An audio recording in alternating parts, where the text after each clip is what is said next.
So here's the first question, folks. The goal here is to talk to you about some of the bad things that happen during an actual data breach. And that's a little bit of what we're going to talk about. So the first thing I wanted to start, and we'll go down to Ozzie at the end.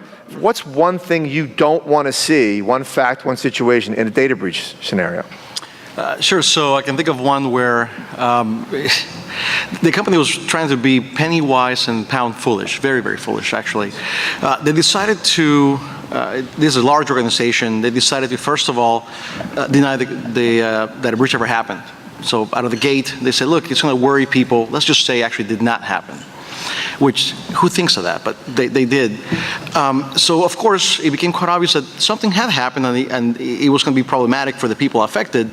So the company said, they went back to the press and said, well, actually, we were wrong. Something did happen, but it was very, very small.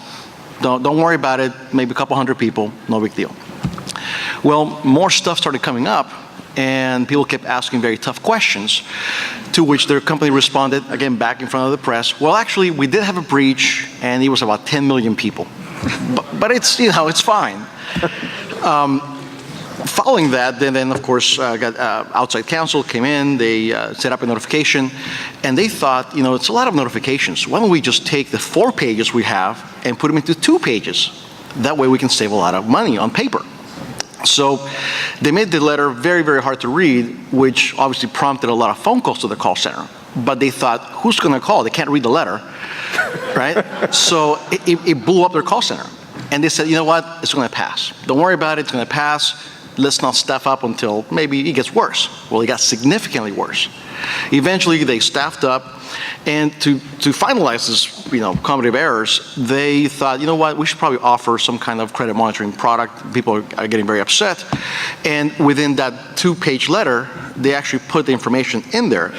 But they made the process so draconian that if you wanted to get the product, you have to go through this 8 hoops to get the product. People got really, really upset now, and the company got sued by everyone, pretty much.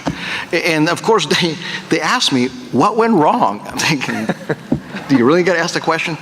So, but anyway, that's a real life scenario that I never want to see again. Well, the lesson I take from that, it's in a microcosm, is speak truth to power. In that context, the client had the power, and they didn't hear what they needed to hear, or they didn't listen, one or the other.